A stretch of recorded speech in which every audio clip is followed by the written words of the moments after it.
આજની ધર્મકથા. પ્રણામ. મોહનીય કર્મ જીવને કેવા ભ્રમમાં રાખે, કેવો મૂર્ખ બનાવે. એના જે કેટલાક દ્રષ્ટાંતો શાસ્ત્રના પાને આલેખિત થયા છે, એમાંનું એક દ્રષ્ટાંત આષાઢાભૂતિજી. ક્યારે થયા, કઈ ચોવીસીમાં થયા, એના ઉલ્લેખો તો નથી મળતા, પણ એટલું ચોક્કસ છે કે જ્યારે પણ થયા, જે રીતે પણ થયા, એવી અદ્ભુત રીતે થયા છે કે એમનું ચરિત્ર જેટલી વાર સાંભળીએ એટલી વાર એ આપણને હંમેશા નવું પણ લાગે અને પ્રેરણાસ્પદ પણ લાગે. આછે પાતળે અંશે આપણને આપણું જીવન એમનામાં રિફ્લેક્ટ થતું દેખાય. એ મુનિપણામાં હતા, ક્યાંક વોરવા ગયા અને કેટલીક આહારની સંજ્ઞાઓ એમને આકર્ષ્યા. આપણને તો રોજ ક્યાંય જવાની જરૂર નથી હોતી, ઘરે હોઈએ તો ટીવી ચાલુ કરીએ, મોબાઈલ ચાલુ કરીએ અને આહારની સંજ્ઞા આપણને આકર્ષે છે. કોઈ પણ એડ જોઈ અને તરત એ ખાવાનું મન થઈ જાય, કોઈ પ્રોગ્રામમાં ગયા અને મન થઈ જાય. એમની આહાર સંજ્ઞાએ એમને મુનિપણાથી વિચલિત કર્યા. આપણી આહાર સંજ્ઞા આપણને આપણા શ્રાવકપણાથી, જૈનપણાથી પણ વિચલિત કરે. સમજીએ છીએ કે આ પૂતગલ છે, જાણીએ છીએ કે આજે ખાધેલું એક દિવસ પણ નથી ટકવાનું, અને તેમ છતાં આપણો આ મોહ મૂર્ખ બનાવે છે આપણને કે ખાઈ લે, મજા આવશે. ખ્યાલ છે કે આજે જે સુંદરમાં સુંદર વસ્તુ ખાઉં છું એ આવતીકાલે મળ બનીને બહાર નીકળવાની છે. આ એવી ફેક્ટરી છે શરીર કે જ્યાં બેસ્ટ પ્રોડક્ટ નાખો અને વેસ્ટ થઈને બહાર આવે છે. જાણીએ છીએ, પણ મોહ મૂર્ખ બનાવે છે. એક એક પગલે આપણને ખ્યાલ આવે કે આપણી આસક્તિઓ અર્થ વગરની છે, આપણા કશાયો અર્થ વગરના છે, આપણા સંબંધો અર્થ વગરના છે. એમણે પેલી બેવ નટડીઓ ઉપર ભરોસો રાખ્યો અને પોતાનું મુનિપણું બાજુએ મૂકી દીધું. આપણે જગતના દરેકે દરેક વ્યક્તિઓ ઉપર ભરોસો મૂકી અને આપણો આત્મા, આપણા આત્મિક ભાવો બધું બાજુએ મૂકી દઈએ છીએ. ક્યાંક કોક લાગણી આપે એટલે આપણને તરત એમ થઈ જાય કે આ કેટલો સારો છે, આ મારો છે. અને પછી દગો મળે એટલે ખ્યાલ આવે કે મારું કોઈ નથી, સંસાર તો અસાર છે. આવા ચકરડાઓ. ક્યાંક લેવાઈ જવું, ક્યાંક નાનું કોઈની પ્રશંસાના બે શબ્દોમાં આપણે આખું ને આખું આપણું અંદરનું વૈરાગ્યનું દળ સ્તર ગુમાવી દેવાનું, આપણું લઘુતાનો ગુણ ગુમાવી દેવાનો, આપણું સમ્યક જ્ઞાન, આપણું સમ્યક દર્શન બધું જ દાવ પર લગાડી દેવાનું. અને મેળવવાનું શું? ભવિષ્યમાં જેના દ્વારા દુઃખો જ મળવાના છે એવા ક્ષણિક કહી શકાય અને તુચ્છ કહી શકાય એવા સુખો. આ બે કન્યાઓ આષાઢાભૂતિ એમને જે હાલતમાં જુએ છે અને એમના પગ થંભી જાય છે, એમનું હૈયું હચમચી જાય છે, ધરતીકંપ અનુભવાય છે, અંદરમાં એટલો બધો વલોપાત થાય છે. નજરની સમક્ષ પોતાના 12-12.5 વર્ષ જે આ બંનેની પાછળ આપ્યા એ નજર સમક્ષ આવે છે. કોની પાછળ આપ્યા? આવી દગાબાજી, આવો વિશ્વાસઘાત. મેં આખું ને આખું મારું મુનિપણું, નાનપણથી મેળવેલું મુનિપણું, સતત એક એક ક્ષણ જીવેલું મુનિપણું, મારા ગુરુ પાસેથી માંગીને લીધેલું મુનિપણું, એ બધું મેં તમને આપી દીધું, તમારા નામ પર કુરબાન કરી દીધું. અને મેં માંગ્યું તો શું? ખાલી માંસ અને મદિરાનો ત્યાગ. તમે એ પણ ન મને આપી શક્યા? કેવા છો? સાવ આવા વ્યક્તિઓ માટે મેં મુનિપણું છોડી દીધું. અને હવે 12 વર્ષ પહેલાંનું આખું જીવન નજર સમક્ષ આવે છે. એ આનંદ કેવો હતો, એ સ્વાધીનતા કેવી હતી, એ આચાર સંપન્નતા કેવી હતી, એ ચારિત્ર જીવનની મહામૂલી પળો, એ ચારિત્ર જીવનનું નિષ્પાપ કહી શકાય એવું વર્તન, એવી વાણી, એવા વિચારો એક એક ક્ષણે ફ્લેશબેકમાં જાણે બધું જ યાદ આવતું જતું હોય એ રીતે અષાઢાપુત્રીજીની નજર સામે આવવા લાગ્યો. હજી કેટલીક ક્ષણો પહેલાં નટ સમ્રાટ જીતીને આવ્યા હતા. હાથીની અંબાડી ઉપર બેસાડી અને નગરની અંદરમાં સરઘસ કાઢેલું હતું જેમનું, એ માણસ અત્યારે પોતાને સાવ નિસહાય દશામાં પામે છે. પોતાને જગતમાં સાવ એકલો ગણે છે. પોતાને દુનિયાનો સૌથી દરિદ્ર માણસ ગણવા લાગ્યો. મારી આગળ કંઈ નથી. જે બે વ્યક્તિઓ માટે મેં મારું સર્વસ્વ ગુમાવી દીધું, એ બે વ્યક્તિઓ પણ હવે મારી ન રહી. જે મારા વચનની નથી એ મારી કઈ રીતે ગણાય? જેને મારા વચન સાથે વિશ્વાસઘાત કર્યો એણે મારી જ સાથે વિશ્વાસઘાત કર્યો કહેવાય. અંદરમાં વલોપાતનો પાર નથી. એક એક વિચાર એ એમનામાં અનહદ વિષાદ ઊભો કરે છે. મેળવ્યું શું એ પ્રશ્ન અંદરમાંથી એમને ખાતો જાય છે, અને ગુમાવ્યું કેટલું એ નજર સમક્ષ આવે અને રુદન અટકવાનું નામ લેતું નથી. પડી ભાંગ્યા. 5મે માળેથી હવેલી પરથી તત્કાલ નીચે ઉતરવા માટે એ સડસડાટ ઉતરવાનું શરૂ કરે છે. મન સ્થિર નથી, અને એટલે તન પણ હજી એટલું સ્થિર નથી થતું. લથડિયા ખાવા લાગ્યા. પડતા પડતા બચ્યા, ક્યાંક પડ્યા, પણ હવે રઘવાટ છે. હવે ભાગી છૂટવું છે. જેટલો તલસાટ એ સમયે ગુરુ પાસેથી નીકળી અને ગમે તેમ કરીને પેલી 2 કન્યાઓ પાસે પહોંચવાનો હતો, એના કરતાં અસંખ્ય ગણો તલસાટ હવે પોતાના સ્વાધીનપણાને પામવા માટે છે. પોતાના એ ગુરુ પાસે જવાનો છે. એ જ્યાં હોય ત્યાં એક વિચાર પણ નથી કે હવે હું જઈશ તો એ મને રાખશે કે નહીં રાખે. એવો પણ વિચાર નથી કે ક્યાં હશે, હું ક્યાં ગોતવા જાઉં, કયા મોઢે જાઉં. શું કહું કે તમે મને કીધું હતું કે આ કાંઈ નહીં ને હું નટડીમાં મોહાયો, આ લોકો ઉપર ભરોસો રાખ્યો. ગુરુદેવની વાત પરમ સત્ય હતી. જે કોઈના નથી થયા એ મારા કઈ રીતે થશે? અનહદ વિચારો એક પછી એક મગજ ઉપર એટલો બધો કાબુ મેળવી લીધો છે આ વિચારોએ કે પોતાનો મન પરનો કાબુ નીકળી ગયો. હવે મારા એક ક્ષણ પણ મારા હાથમાં નથી કે જ્યાં અહીંયા હું જીવું. એ સંકલ્પપૂર્વક સડસડાટ નીચે ઉતરે છે. આ બાજુ પેલો નટ, કન્યાઓના પિતા, એમને ખ્યાલ આવે છે કે આ મારી દીકરીઓ ક્યાંય દેખાતી નથી. દરવાજે આવીને એ પણ વધામણ આપવા આવેલા હતા, અને એમને તરત અણસાર આવી જાય છે કે આવું અજુગતું કંઈક બન્યું છે. દીકરીઓને ના પાડી હતી ને તેમ છતાં દીકરીઓએ આ અધમ કાર્ય કર્યું. જિંદગીભર માટે આપણા સુખ ઉપર કુહાડો માર્યો. અષાઢાભૂતિજીના એ સમયના તેવર દરવાજે જ ઊભા છે. એમને જોયા અને એમણે પણ પોક મૂકી, પગ પકડ્યા. તરત જ અષાઢાભૂતિજીએ કહી દીધું, પિતાજી, મારાથી હવે આ ઘરમાં એક ક્ષણ પણ નહીં રહેવાય. તમારી પુત્રીએ મને આપેલું વચન તોડી અને મારી સાથે દગો કર્યો છે, અને આ જગતનું સૌથી મોટામાં મોટું પાપ વિશ્વાસઘાત છે. કોઈ આત્મા આપણી પર વિશ્વાસ મૂકે એ આ જગતની સૌથી મોટી ગરવાઈ છે. કોણ મૂકે પોતાના પર વિશ્વાસ, બીજા ઉપર વિશ્વાસ? અને તેમ છતાં મેં એમની પર વિશ્વાસ મૂક્યો. મારા ગુરુ પરનો વિશ્વાસ તોડ્યો મેં, અને મેં એમની પર મૂક્યો, અને એમણે મને શું આપ્યું? વિશ્વાસઘાત. આવો દગો મદિરાપાન ખાતર? મારી સાથે એમણે દગો કર્યો છે. અને એવું નહીં કે આજે થયું છે, આ તો ચોરી છે. પકડાય ત્યારે ચોર સાબિત થાય, પણ ન પકડાયા હોય ત્યારે પણ થઈ તો હોય જ. આવું તો એમણે અનેક વાર આ 12 વર્ષમાં પણ કર્યું હશે. વિશ્વાસઘાતી માણસનો વિશ્વાસ શું? મારાથી એમની સાથે નહીં રહી શકાય. આંખોની અંદર સતત અશ્રુઓની જલધાર ચાલે છે. મને મારા ગુરુ યાદ આવે છે.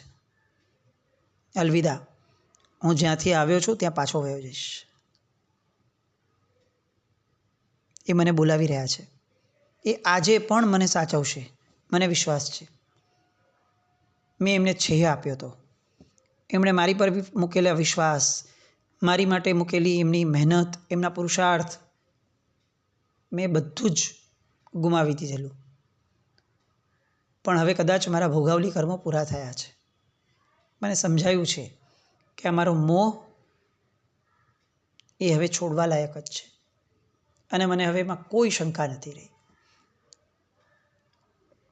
એમણે મને જે કાદવમાંથી બહાર કાઢ્યો હતો, હું એ જ કાદવમાં રગદોળાયો. પહેલાં લાડુની લાલચે મને ખાડામાં પાડ્યો અને પછી સુંદરીઓની લાલચે મને અંધારિયા કૂવામાં નાખ્યો. હું મોહના બધા જ ખેલ સમજી શકું છું.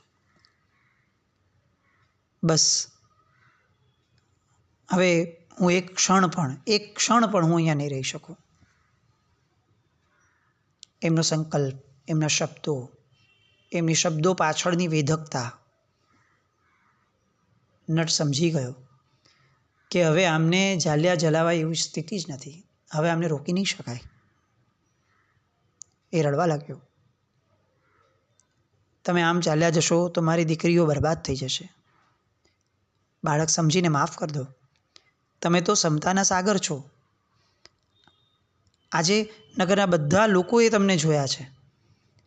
તમે તમારી સામે આટલી હદ સુધી પેલો વિદેશથી આવેલો નટ કેટલું તમારું અપમાન કરતો હતો અને તેમ છતાં તમે એને ક્ષમા આપી છે. તમે કેવી સમતાધારી છે. અને આ એક ભૂલ માફ નથી કરી શકતા. અષાઢા ભૂતિજી કહે છે કે ના, પેલા નટની ભૂલ એની સરખામણી તમારી આ દીકરીઓની ભૂલ સાથે ન થઈ શકે. એની ભૂલ એ ભૂલ હતી. તમારી દીકરીઓએ જે કર્યું એ ભૂલ નથી, એ અપરાધ છે, અક્ષમ્ય અપરાધ છે. પેલા નટ ઉપર ગુસ્સો કરવાનું મારે કોઈ કારણ ન હતું, કારણ કે મારો એની પર કોઈ અધિકાર ન હતો. જેના પ્રત્યે મારો કોઈ અધિકાર નથી ને જેના પ્રત્યે મારી કોઈ ફરજ નથી, એવા વ્યક્તિના કોઈ પણ વર્તન માટે હું મારું મન કેમ બગાડું? પણ અહીં બંનેવ છે. મેં તમારી દીકરીઓને અધિકાર પણ આપ્યો હતો અને મારી ફરજ સમજીને મેં એમની સાથે 12 વર્ષ વિતાવ્યા હતા. અહીંયા મારો અધિકાર પણ હતો કે મારા વચનને એ લોકો જાળવીને રાખે અને એ વચનની સામે મેં આપેલી ફરજ મેં 12 વર્ષ સુધી નિરંતરપણે પૂરી કરી છે. આ બે પરિસ્થિતિઓમાં ખૂબ ફરક છે પિતાજી. એ બેવની સરખામણી ન કરો. પિતાજી કહે છે કે તમારી વાત સાચી છે, પણ હું તમને વચન આપું છું, ખાતરી આપું છું કે મારી દીકરીઓ આજ પછી આવી ભૂલ ક્યારેય નહીં કરે. એમણે જે કર્યું છે તે નાદાનીમાં કર્યું છે અને આ એક જ વાર કર્યું છે. પૂર્વે આવું ક્યારેય ન કર્યું હોય એમણે. બસ તમે મને માફી આપો. એમના વતી હું માફી માંગુ છું. અને અષાઢા ભૂતિ પોતાની સ્વસ્થતા પામી અને કહે છે કે ના પિતાજી, તમારી પુત્રીઓએ જે કર્યું છે ને એ મારી માટે આશીર્વાદરૂપ પુરવાર થયું છે. હકીકતની અંદરમાં છેલ્લા 12 વર્ષથી હું ઊંઘમાં હતો, હું સૂતો હતો. આ તમારી દીકરીઓએ મને જગાડ્યો. તમારી પુત્રીઓ તો આજે મારી ગુરુતુલ્ય ઉપકારી બની છે. મારામાં એમની માટે નબળો ભાવ નથી, પણ મારામાં મારી સ્વાધીનતાનો ભાવ છે. હું જઈ રહ્યો છું એટલા માટે નહીં કે મને એમની પર ક્રોધ છે. ના, એ કશાય કેટલીક ક્ષણ માટેનો હતો, પણ હવે મને પણ એ સમજાય છે કે એ તો મારા ઉપકારી છે. મેં મારા ગુરુનું, મારા દેવનું ધાવણ પીધું છે. કશાયોને ટકાવવા એ અમારી પ્રકૃતિ ન હોય. જીવ જેમ જેમ સમજણો થતો જાય એમ એમ એની કશાયનું ડ્યુરેશન છે ને એ ઓછું થતું જાય.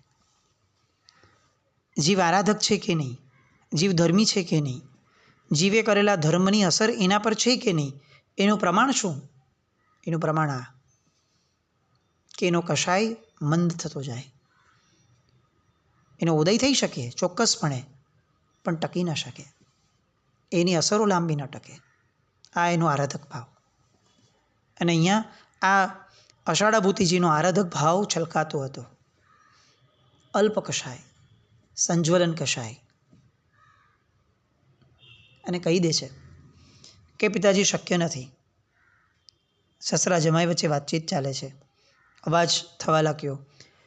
એના કારણે પેલી બંને બહેનો એ પણ ભાનમાં આવી ગઈ. પસ્તાવાનો પાર નથી. પોતે કેવો ગંભીર અપરાધ કર્યો છે એ એમને સમજાઈ ગયું છે.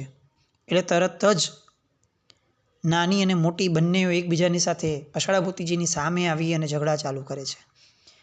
હું તને શું કહેતી હતી? જોયું મારી વાત ન માનવાનું પરિણામ જોયું? મેં તને એ રસ્તે ન જવા માટે વારંવાર ચેતવી છતાંય તું ન માંગી, અને પરાણે તું પણ મને આ રસ્તે ઘસડી ગઈ. હવે પગમાં પડીને માફી માંગ. નાની અને મોટી બંને ઉછલકાતી આંખે અષાઢા ભૂતિજીના પગમાં પડીને માફી માંગે છે. અમને માફ કરો સ્વામી, આવી ભૂલ જિંદગીમાં ક્યારેય કરી ન હતી અને હવે બીજી વાર ક્યારેય કરશું પણ નહીં. સોગંદથી અમે બંને કહીએ છીએ. તમને વર્યા પછી આજ સુધી અમે મદિરાને હાથ પણ નહોતો લગાડ્યો. 12 વર્ષમાં પહેલી વાર અમને આ દુર્બુદ્ધિ સૂજી છે. અને હા, આ બેન કહે છે સાચું જ કહે છે કે એણે મને મદિરા પાન કરતા રોકી હતી, ખૂબ સમજાવી હતી, પણ હું ભાન ભૂલી ગઈ. અમારો અપરાધ છે, માફ કરો. તમને એવું લાગતું હોય તો આણે તો મદિરાપાનની ના જ પાડી હતી, છેવટે એને સ્વીકારો, મારો ત્યાગ કરો, પણ તમે રોકાઈ જાઓ. અષાઢા ભૂતિ બહુ જ શાંતિથી કહે છે, જો આ આખી ઘટનામાં કોઈ પણ વ્યક્તિનો દોષ નથી, એટલે કોઈએ માફી માંગવાની જરૂર છે જ નહીં. ખરો અપરાધી તો હું છું, કે જેણે પોતાના ગુરુનો દ્રોહ કર્યો હતો, જેણે ચારિત્ર્યનો દ્રોહ કર્યો હતો, જેણે વિતરાગ પરમાત્માનો દ્રોહ કર્યો હતો, જેણે પોતાના જન્મદાતા માતા પિતાનો પણ દ્રોહ કર્યો હતો, જેણે શ્રી સંઘનો દ્રોહ કર્યો હતો, જેણે શાસનનો દ્રોહ કર્યો હતો, જેણે પોતાના આત્માનો દ્રોહ કર્યો હતો. એ બોલી રાખે છે જાણે, અને આ બંનેઓને કોઈ અસર નથી. એ સ્તર જ નથી કે એ લોકો સમજી શકે બંને બહેનો. એટલે ફરીવાર કહે છે કે એ બધું જ બરાબર, તમારી બધી વાત બરાબર, પણ મારી ઉપર નહીં તો છેવટે આની પર તો દયા કરવી જ પડશે તમારે. એ બિચારી પાણી વિનાના માછલીની જેમ તમારી માટે તરફડી તરફડીને મરી જશે. તમે જાણો છો કે તમને કેટલી બધી પ્રેમ કરે છે. તમે જાણો છો હું તમને કેટલો પ્રેમ કરું છું. અષાઢા ભૂતિ ખૂબ સ્વસ્થ છે. આપણે ખરેખર આ સમયે એક જાગેલો આત્મા શું હોય ને એ સમજાય. આપણી સ્થિતિ એવી છે કે આપણે વ્યાખ્યાનમાંથી આવ્યા, કોઈક પ્રસંગ થયો, અને ઘણીવાર આપણે એવું બોલી લઈએ છીએ કે સંસાર અસાર છે, સંસારમાં કાંઈ નથી, હે ભગવાન હું કેટલા પાપ કરું છું. પણ આપણા એ કશાયનું આયુષ્ય, એ કશાયની વિરક્તિનું આયુષ્ય ખૂબ નાનું હોય છે. એ દીર્ઘજીવી હોતું જ નથી. અને એના કારણે તકલીફ એ થાય છે કે આપણે ક્યારેય સ્વસ્થ ચિત્તે પરિસ્થિતિનું આકલન કરી જ નથી શકતા. યા તો રાગમાં ખીંચાઈ ગયા, યા તો એકદમથી વૈરાગ્ય ઊભો કર્યો અને તરત એને ખોઈ બી નાખ્યો. સ્વસ્થતાથી પરિસ્થિતિમાંથી મૂળ તત્વ શું છે એ સમજવા માટે જે ધીરતા જોઈએ, એ સમજવા માટે જે પોતાની ઉપરનું નિયંત્રણ જોઈએ, એ સમજવા માટે દરેક કર્મને, દરેક પરિસ્થિતિને પોતાની ઉપર લેવાની જે એક આદત જોઈએ. અષાઢા ભૂતિજી શોધવા નથી બેટા. રીતસર દેખાય છે કે વાંક આ લોકો બંનેનો છે, અને તેમ છતાં સ્વસ્થ થયા પછીનો પહેલો શબ્દ અષાઢા ભૂતિજીનો આ છે કે વાંક તો મારો છે. મેં મારા ગુરુનો દ્રોહ ન કર્યો હોત તો હું અહીંયા હોત જ નહીં. અહીંયા હોત નહીં તો તમારા મદિરાપાનથી મને તકલીફ જ ન હોત. મૂળ દોષ મારો છે. આ જગતનો સૌથી મોટો અપરાધી હું છું. આ ખરો આત્મભાવ છે. આપણે ત્યાં બહુ સરસ વાત આવે છે કે કોઈ પણ કર્મનું અંતિમ, કોઈ પણ કૃત્ય આપણાથી જે નબળું થાય છે એમાંથી આપણે અગર બેક જતા જઈએ કે આવું કેમ થયું, તો એનું છેલ્લું જે ડગલું છે એ છે કે હું સંસારમાં છું ને મારો આત્મા ભટકે છે ને એટલે આ થયું. કેમ ભટકે છે? કારણ કે હું હજી જાગૃત નથી થયો. એનો અર્થ કે આ જગતની અંદરમાં આપણી સાથે જે પણ વર્તાવ થાય છે, જેવા પણ વર્તાવ થાય છે લોકોના, એ બધાના મૂળમાં એક પાપ એ છે કે આપણે આ સંસારમાં છીએ. પેલા સિદ્ધના જીવો સાથે કોઈ કાંઈ નબળું કરતું નથી, એ નિર્ભય છે અને આખા જગતને નિર્ભયતા આપે છે. એ આપણો વાંક છે કે જેના પોતે નિર્ભય છે, ન કોઈને નિર્ભયતાથી રહેવા દે છે.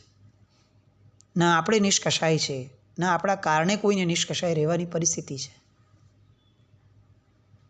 વાંક મારો જ છે. આ જગતમાં એકમાત્ર અપરાધી વ્યક્તિ છે અને હું છું.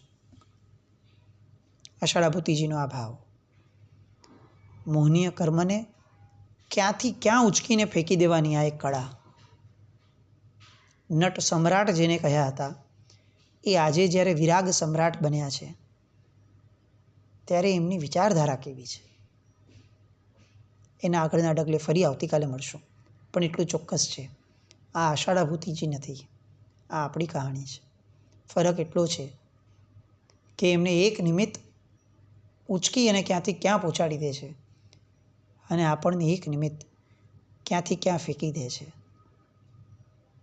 આપણી અસાવધાની, આપણું માયકાંગલાપણું, આપણું નિસત્વશાળીપણું, આ બધા સામે આષાઢા ભૂતિજી ખૂબ વિરાટ લાગે. એમની વિરાટતાને સ્પર્શવા ફરી આવતીકાલે મળશું. જીનાજ્ઞાવૃત્ત કંઈ પણ બોલાય તો મિચ્છામિ દુક્કડમ. જૈનમ જયતિ શાસનમ.